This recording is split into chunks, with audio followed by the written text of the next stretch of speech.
Thank you very much for that. And it's going to be a very personal room, which is awesome. So Q&A should be very engaging.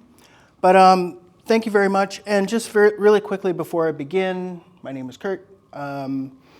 Just to clarify a few things. First of all, this is going to entwine some of my professional and my academic pursuits, but just so everybody knows, I'm representing myself, not any of my partner organizations or anything that I'm wearing, but it is related. This is kind of what I do, but I'm not speaking for anyone. I may be using some different kinds of vocabulary. If I choose to use vocabulary, it's because I think that's the right thing to do, and I'm using the word to the best of my ability to know what it means, but I do that respectfully. So I appreciate anyone correcting pronunciation, but let's do that together. Discussion is welcome. That's actually why I'm here, is to discuss. So a discussion is awesome at the end. And there are going to be some difficult topics. We're going to be talking a little bit about race. We're going to be talking about whiteness. We're going to be talking about things like that. So it's really important anytime I speak that we're here to lift each other up, not bring each other down. So that's the kind of conversation that we're having. That's what my intention is as I deliver this. So just keep that in mind when we have our discussion. All good? Cool. This is what we're going to be doing. And just to clarify two things, when I use the term aquatic or aquatics, I'm really talking about aquatic engagement as in relationship with water, because there are two different definitions, and a lot of times aquatics is termed as sport. I'm not going in that direction. So just to clarify aquatic education versus sport education, I'm talking about something different, though related, obviously. My introduction, born and raised Canadians. My parents are from St. Vincent the Grenadines, so I'm Vincentian as well, and I'm also British. So I carry all three, son, brother, husband, stepfather. My aquatic experience, scuba diving, sailing skipper, a lot of instructional experience, swim teacher, lifeguard. Yeah. So I've been doing this for the past 30 years or so, but what I would say is my actual teaching experience started as a scuba instructor, because a lot of people wouldn't know that we actually spent, especially back in the times when I was certified in 1992, that it was very classroom-based and a lot of theory went into front-loading the activity. We were taught to teach, and the better we taught in the classroom, the better the outcome was in the field. So that was my first experience there, and then went into TESOL, outdoor education, experiential education, design and curriculum. So that's where my education experience comes from, and this is all entwined in my research as a PhD candidate. And when I came to New Zealand approximately 7 years ago, I fell into the gap of water safety education, which was marginalized communities. There was not a lot specifically targeting marginalized communities. And when I say marginalized communities, I'm talking ethnic, Maori, Pacific. I've done some work with deaf community as well. A lot of the communities which aren't mainstream and needed something different. So I really had to focus on how do we bring everybody to the table, including international students as well. And the reason for this, if you look at the drowning toll in Aotearoa, New Zealand, this is how it's normally reported. This is the number of deaths. And if you look at this, dark blue, you'd think Pakeha New Zealanders are drowning at the highest rate. If you look at the per capita rating, proportion to the size of the population, you see something very, very different. And this is the way internationally recognized as the way to look at equitable measurement of different populations and their risk to drowning. And you see Maori take the lead, unfortunately. Pacific is there as well, and ethnic, probably neck and neck. Pakeha is actually the lowest one. So there is a need for that kind of shift, and in delivery, and especially in the delivery from an educational perspective. And then this is echoed in the international literature. So this is from Stacey Pigeon. She's a New Zealander, but over in Australia, working with the Royal Life Saving Society of Australia.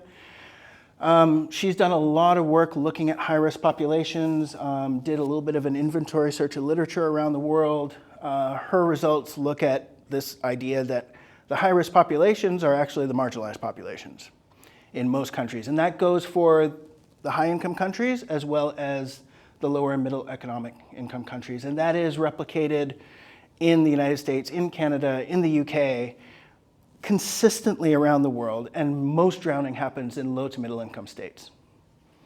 So I've been asked this question for a long time.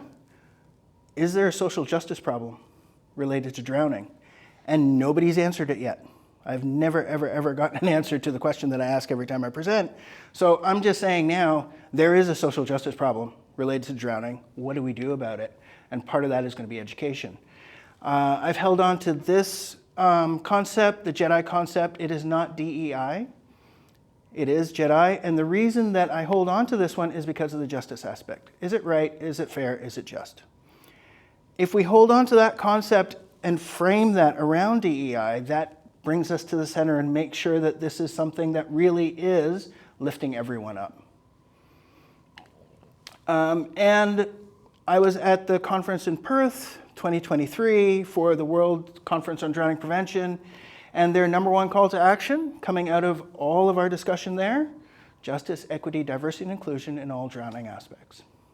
So it's there, they heard it, it's recognized. Now what do we do about it?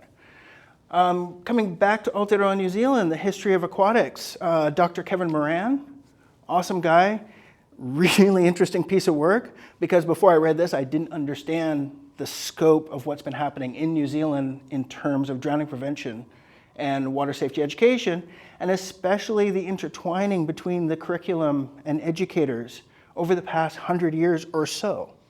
I didn't understand why everybody gets feisty over school pools, because there's been this huge history of community sourcing and crowdsourcing to build school pools to help save people.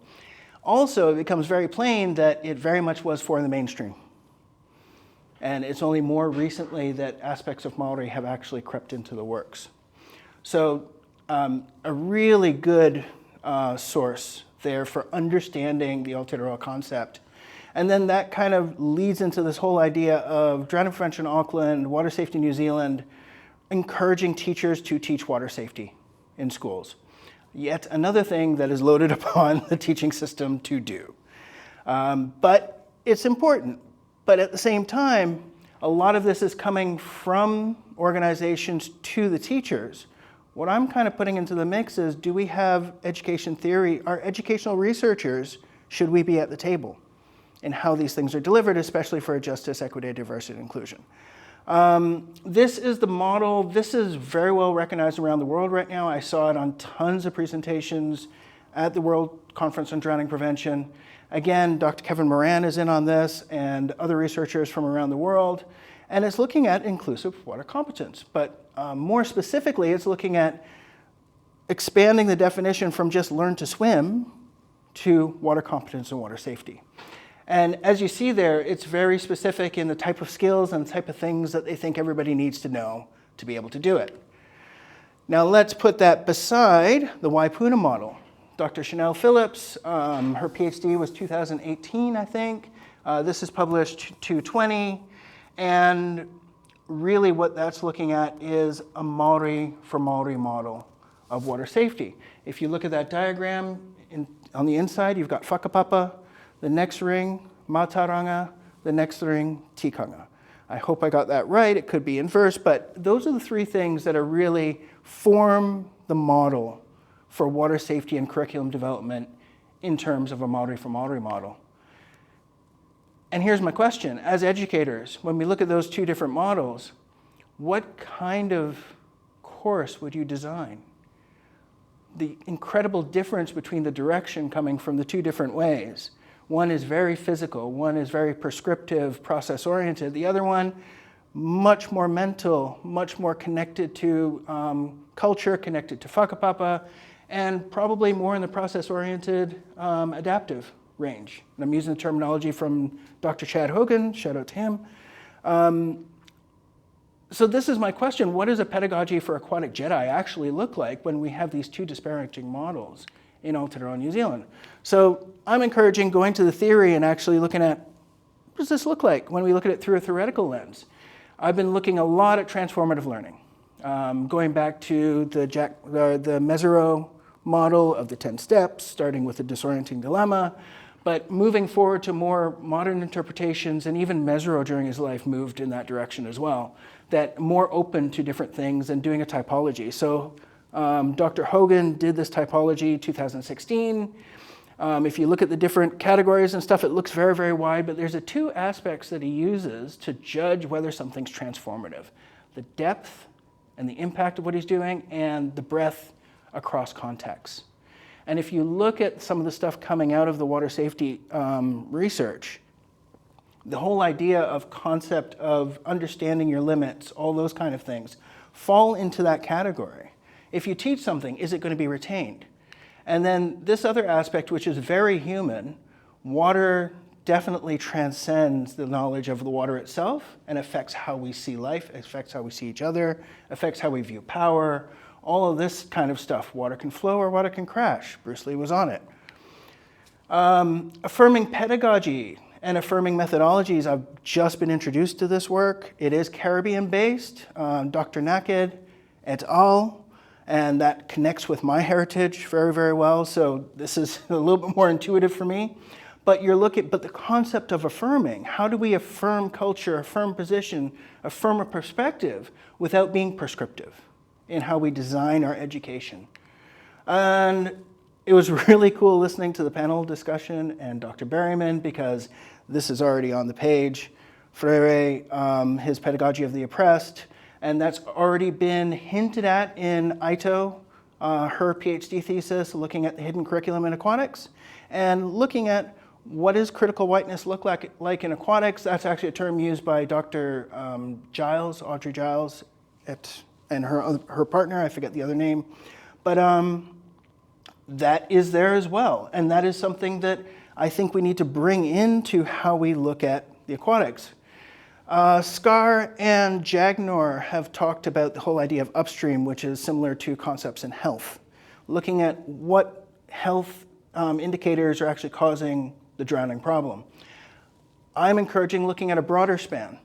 Upstream, how we handle the situation, but then thinking about what the repercussions are.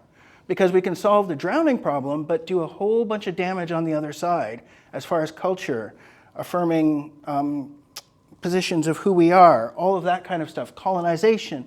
All these things enter the mix, and we have to understand that when we're in the pool, it's not just a teaching of a skill, it's a teaching of a culture. There's an inherent connection of human to the water that you're vulnerable. There's a power dynamic there.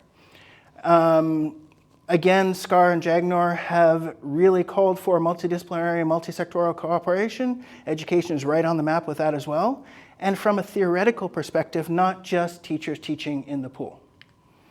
So I think education theory and research has a role to play in Aquatic J.E.D.I, and it should be at the table. This is my interpretation, my model. This is how I teach at this point. My PhD thesis is actually looking at not the model, but why. Why does this make sense to me? Looking at my whakapapa, my heritage, my line through my African heritage coming all the way through the Caribbean, and my life experience in the different fields that I am. So that's my challenge right now, is looking at that. But I think all of this has a chance to piece together to become something that is helpful. And that is it. So thank you very much. And if you have any questions, that QR code goes to a page with all of the links, references, etc. And welcome any questions or conversation.